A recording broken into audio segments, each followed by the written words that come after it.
Welcome to my sewing room in the north of England. The weather's turning really cold here and we're starting to think about putting out the Christmas lights and putting up the Christmas tree.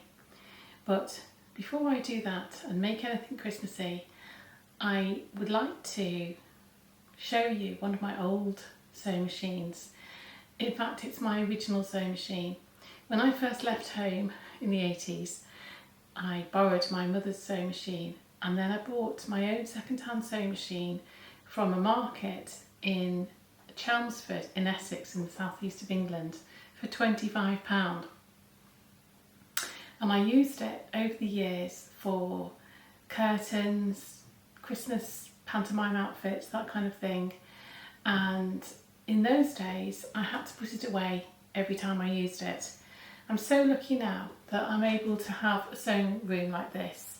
It's a spare bedroom and I can keep all of my treasures out and sew whenever I want to. But in those days I had to put this sewing machine away after every time I used it, but I still love it. And I thought it might be nice to show it to you and show you how I use it. This is where it lives, under the desk. It's very, very heavy.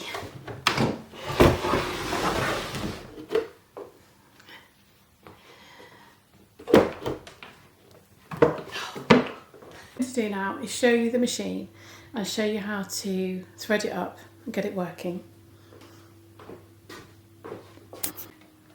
So in some respects we're learning this together because I haven't actually used this machine or seen it since early in the pandemic, when I made hundreds of face masks for my cousin who had a shop. She has a health food shop in Yorkshire, and she was able, because it's a food shop, she was able to open. So we also sold face masks in her shop. I also sold them on my Etsy page, and I've not really seen it since. Partway through the pandemic I switched to another machine, my old Singer. So I've actually not had this machine open since then.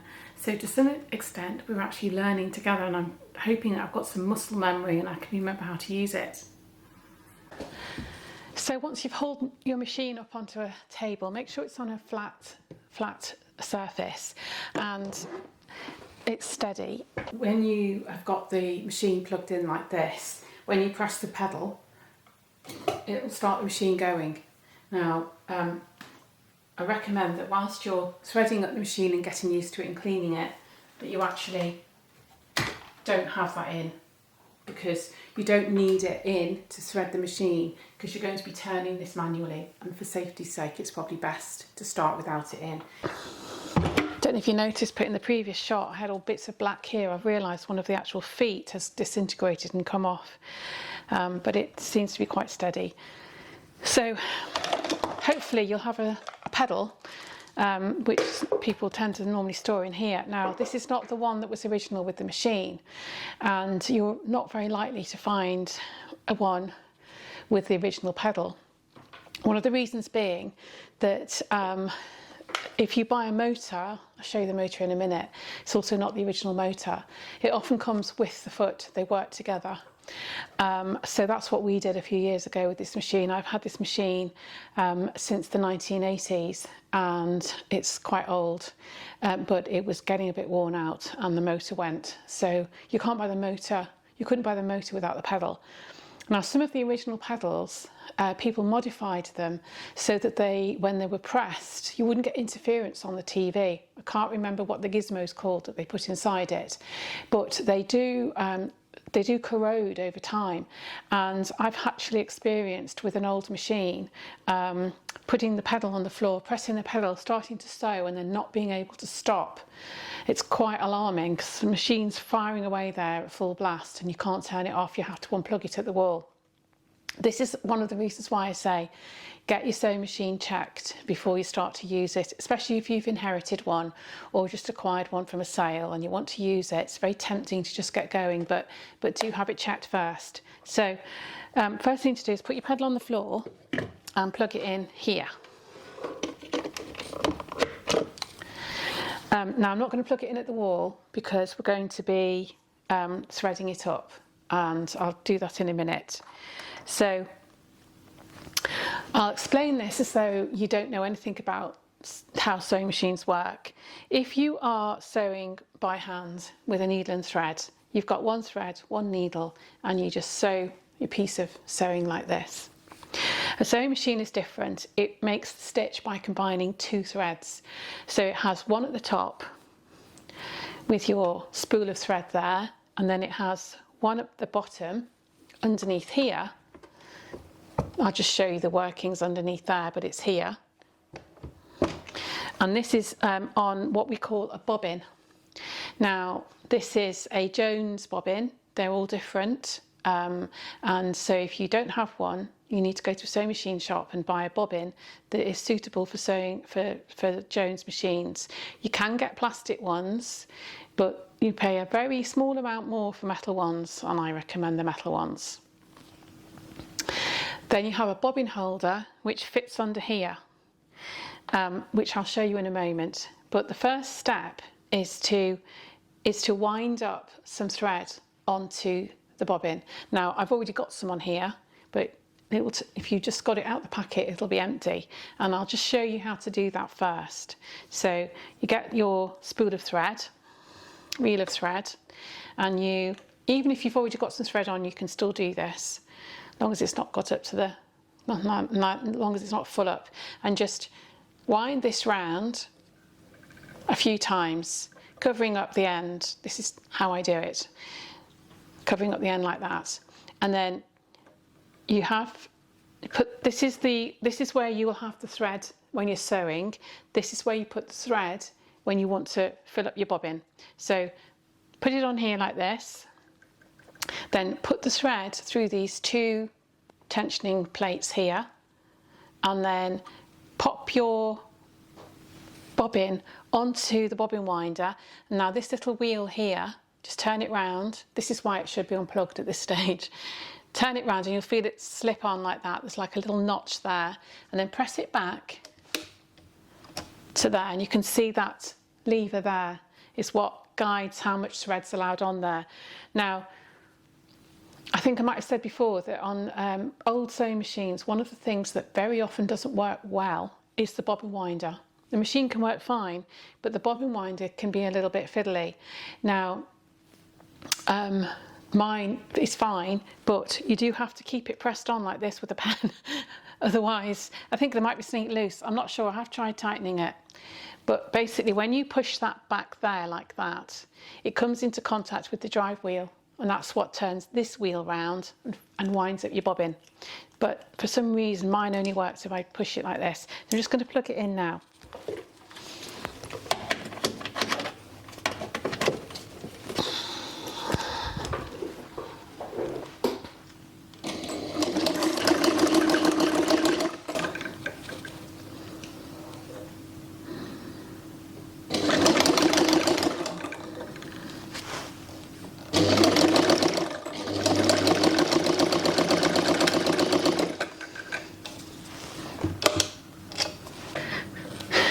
Now, mine's not working well. I hope yours is working better than mine. I think mine needs adjusting. But basically, when the bobbin is full, that will clip back like that, which moves the wheel away from the drive wheel, and your bobbin's full and cut between the two. So then, now you're ready with your full bobbin. In order to be able to show you more easily, because you probably can't see that thread very well, we're just going to imagine that this is the thread coming from this piece of cord, is the thread coming from your reel of thread. We come across here and there's a clip there, and we come down the clip, and then we go to the right hand side of this wheel here, and I'll show you this in close up in a minute. We go to the right hand side of here, and then there is another very fine clip there. You hook your thread round, go under here, and then this arm here, which goes up and down as your wheel goes round, this goes up and down, and it's this movement that pulls the next bit of thread in from your reel of thread. So then go right to left. You actually, in this case, you go through here, you thread it through. There's like a little eye there, and you go through there, and then you come down back through a similar one to here, And obviously when you've got your actual piece of thread, that will go through there easily, but obviously this is a fat piece of cord so it doesn't go through, but I'm just showing you. And then you clip onto here, go in there, so clip on the needle, and then on this machine, which by the way doesn't have a light, so I might try and attach one, the needle is threaded this way. On some machines you go front to back. On a Jones you go this way, like that, so you thread your needle through there. So I'll show you that in close up. The clip that we go through, a piece of normal thread will just clip into there, obviously this is too fat, and then we go round here in between these two plates here, like that, and they're tensioners, so they will regulate the tension of the thread going through. Don't worry about that too much because you don't have to change it very often, providing it's working sufficiently. And then we come up here, and then you possibly can hardly see, but there's a very fine wire there which you go behind, and then you clip under here like this. And then on this machine, some machines you hook behind these arms, but on this one you go through the hole in the. This will be much easier when you're just threading a normal piece of thread through. And then this arm, as the wheel comes round, this arm goes up and down, and it's that upwards movement that pulls more thread through as you're sewing. That's why this needs to tension it so you don't get too much or too little. And then you'll clip through here, and then we'll go down to where the needle is, and there's a little clip just above the needle there, which machine, I can't thread this because it's too big, but here's the needle, and you'll thread left to right through the needle, and then imagine I have done that, and then you'll put your top thread between the two parts of the foot there and out the back. So that's your top thread.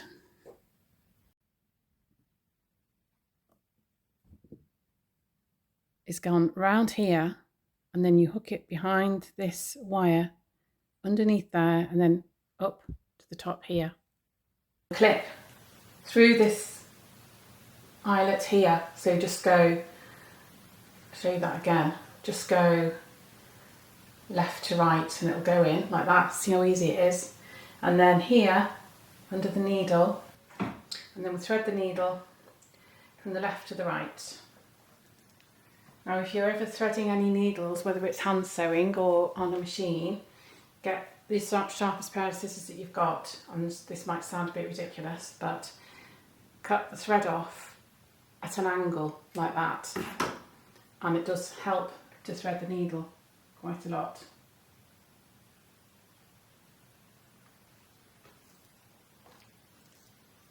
So that's our top thread done. So you put it between the two toes, if you like, of the foot, and that's the top thread threaded. So the next stage is to get our bottom thread. Now this goes underneath. So on a Jones machine you have a bobbin holder like this. Whoops. So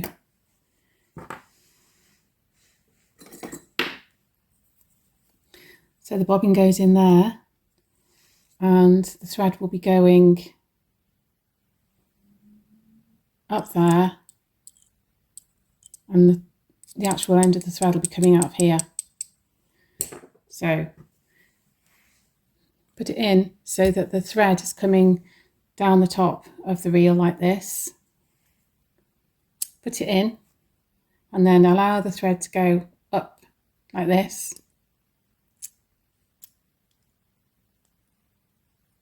And then it comes out the top. I can pull the threads freely. One of the things that this type of bobbin holder has that I think is very handy, is it has a little clip. So if you get hold of that now like this, please excuse my very broken nails.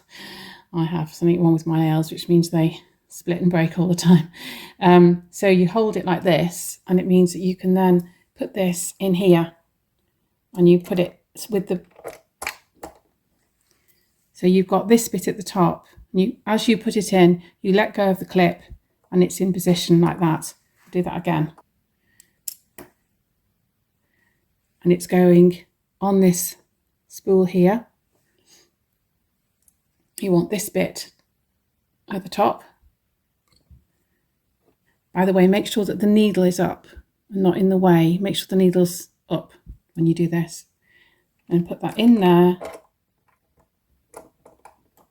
and slot that into position like that. So you'll notice that the thread is coming from the bottom of the machine, and we want it to be coming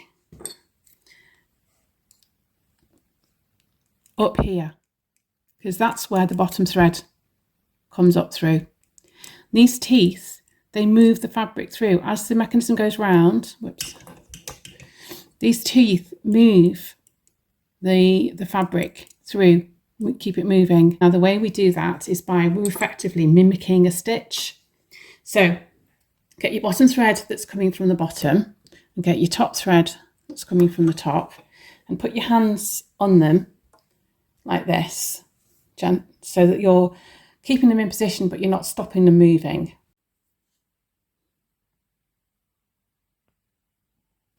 And then you move the wheel towards you, and you can see as you move the wheel towards you, the needle goes up and down. And what that is doing is it's mimicking the actual stitches that is going to be made when you're sewing.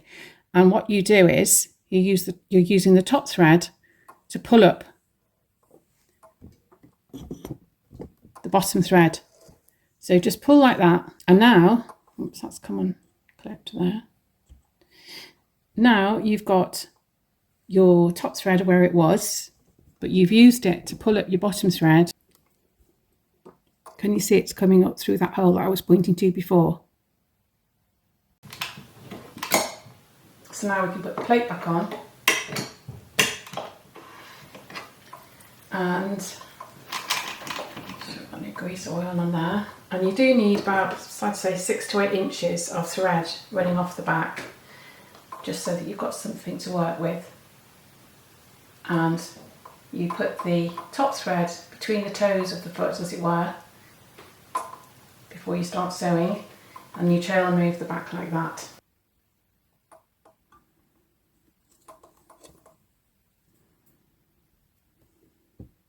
So when you first try and do that, you probably won't be able to do it the first time. Don't be surprised. But once you can practice it a few times, then you'll be able to do it easily. Now, if you get in a muddle and the threads get tangled, just untangle them, start again, and just remember to keep turning the wheel towards you, and eventually the top thread will bring up the bottom thread.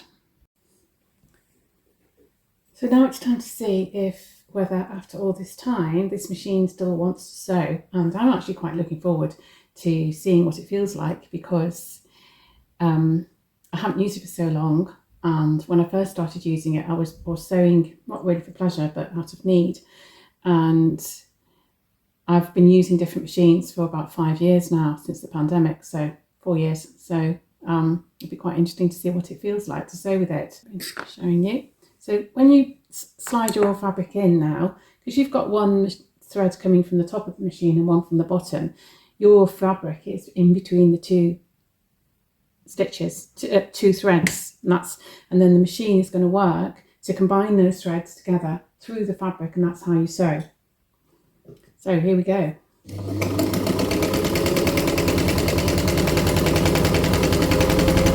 Now, I haven't got this terribly steady.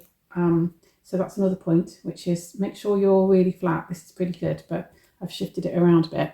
But I can almost talk over the sound of this machine. This is one of the things I absolutely love about old machines like this, is my Husqvarna, which is great. You can't talk over it. It makes the most horrible noise. The motor's horrible. But listen to this. It's not nice.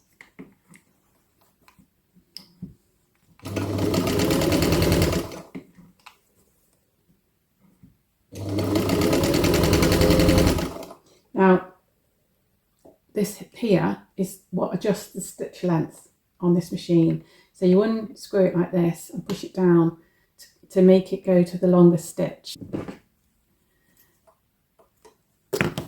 So I'll just show you the stitch if I can.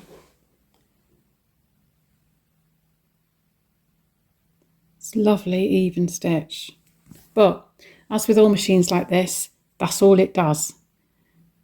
It just does a straight stitch very well. So if you want to go backwards, you also use the same lever. So I'll show you now. Go forward a bit.